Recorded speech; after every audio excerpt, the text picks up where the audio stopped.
कैसे लिखा जा रहा है। उन नेताओं से पूछा जाना चाहिए कि जब लोगों के हाथ में रुपया नहीं होता, जब भारत की बड़ी आबादी 25,000 महीना भी नहीं कमा पाती, भारत के 100 करोड़ लोग जरूरी चीजों के अलावा खरीदने की हालत में नहीं हैं, तब उनका भाषा और राष्ट्र को लेकर स्वाभिमान आहत क्यों नहीं होता? तब इस देश के वित्त मंत्री को यह सब खतरनाक क्यों नहीं लगता? लेकिन जैसे ही कुछ ऐसा दिखता है जिसे लेकर भावुकता पैदा की जा सकती है, उनका बयान तो आ जाता है। हम इस वीडियो में बताएंगे क्यों तमिलनाडु को लेकर जो भावुकता पैदा की जा रही है। हो सकता है कि यह डीएमके के लिए भी फायदे की बात हो और बीजेपी के लिए भी, लेकिन आम जनता का इसमें क्या भला हो रहा है? संस्कृत बनाम तमिल का मैच खेला जा रहा है, जबकि सभी को पता है कि 10 साल हो गए मोदी सरकार संस्कृत के नाम पर एक कॉलेज ऐसा नहीं दिखा सकती है जिसे वो इस भाषा के विकास के लिए मॉडल की तरह आपके सामने पेश कर सके।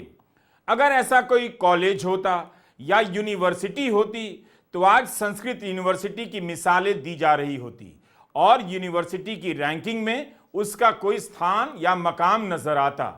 तमिलनाडु ने अपने बजट में रुपए के हिंदी संकेतक की जगह तमिल में लिखे जाने वाले रू के चिन्ह का इस्तेमाल कर लिया तो वित्त मंत्री निर्मला सीतारमण का बयान आ गया कि खतरनाक है। क्या यह इतना बड़ा मसला था? भारत की बुनियाद इतनी कमजोर है कि आप रुपए को तमिल या बांग्ला या ओडिया में लिख दें तो खतरनाक हो जाएगा। इस खबर से किसी का स्वाभिमान क्यों नहीं आहत हुआ? वाणिज्य मंत्री पीयूष गोयल भारत की उन कंपनियों से कह रहे हैं कि उन चीजों का पता लगाइए जो आप चीन से मंगाते हैं और उसे अमेरिका से भी मंगाया जा सकता है। भारत चीन से 100 अरब डॉलर का आयात करता है, उसकी तुलना में आयात का आंकड़ा बहुत ज्यादा कम है। चीन से आने वाली सस्ती चीजों के दम पर भारत अपना उत्पाद बनाता है और फिर अमेरिका सहित दुनिया भर में निर्यात करता है। तो क्या आप सरकार ट्रंप को खुश करने के लिए कंपनियों के हाथ मरोड़ने जा रही है कि आप अमेरिका से आयात कीजिए और भारत में असेंबल कर फिर से अमेरिका निर्यात कीजिए? भारत का फार्मा सेक्टर चीन से सॉल्ट का आयात करता है और दवा बनाने के बाद अमेरिका निर्यात करता है। चीन से भारत का फार्मा उद्योग 70% सॉल्ट आयात करता है। अमेरिका के दवा बाजार में 35% हिस्सेदारी भारत के फार्मा सेक्टर की है। क्या भारत ट्रंप की खुशी के लिए फार्मा सेक्टर की इस कामयाबी की बलि देने जा रहा है? इंडियन एक्सप्रेस की इस रिपोर्ट पर बहस होनी चाहिए कि आखिर सरकार ट्रंप के दबाव में क्यों आती लग रही है।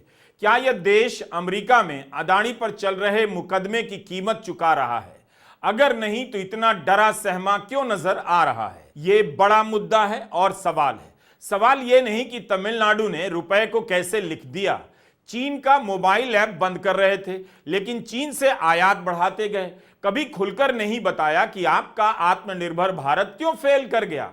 अब अमेरिका धमका रहा है तो अमेरिका से आयात करने के लिए कह रहे हैं।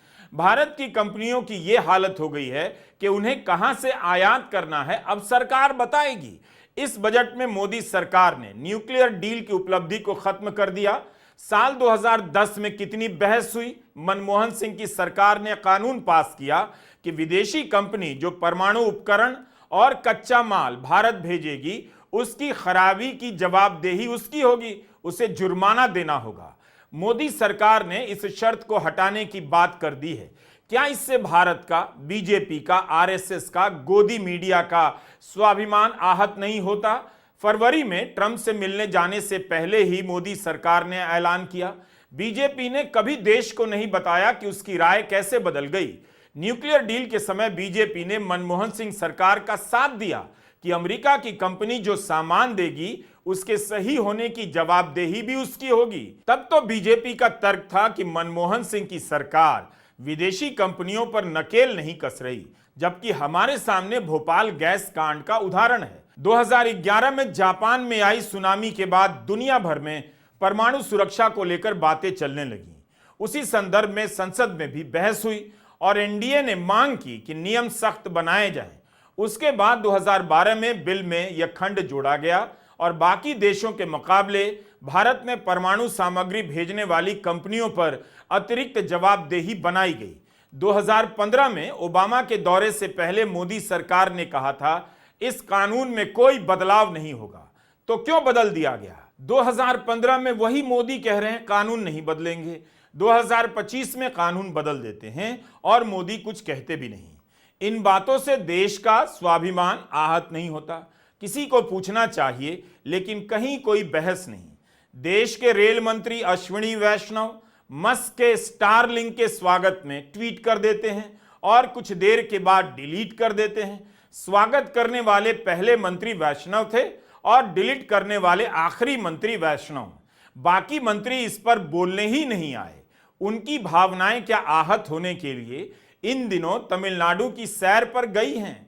स्टारलिंक और मस्क को लेकर क्या समझौते हो रहे हैं? कांग्रेस राष्ट्रीय सुरक्षा से जोड़कर सवाल पूछ रही है। इन सब पर कोई जवाब नहीं।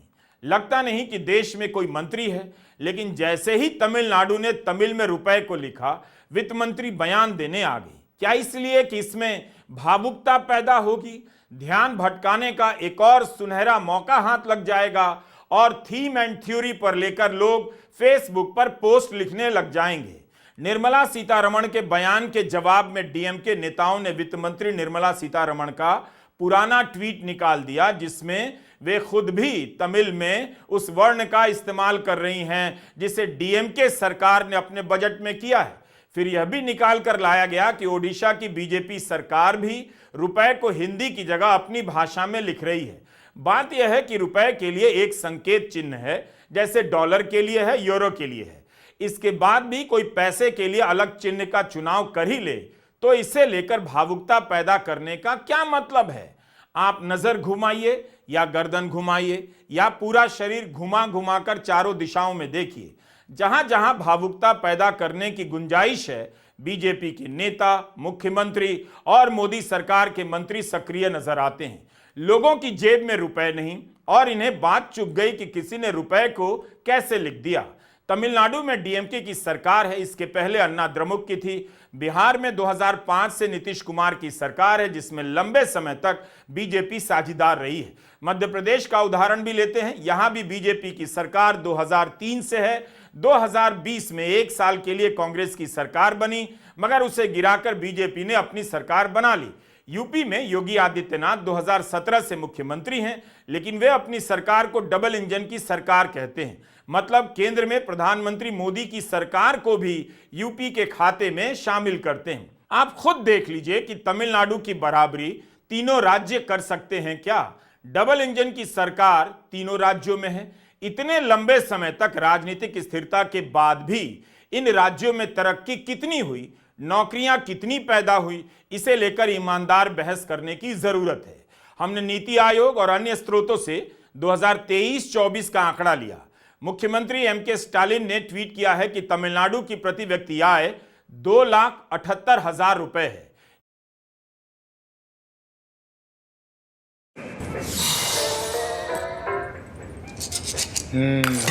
और इसके हुए 60 और टोटल हो गए 17 लाख। मुख्यमंत्री एमके स्टालिन ने ट्वीट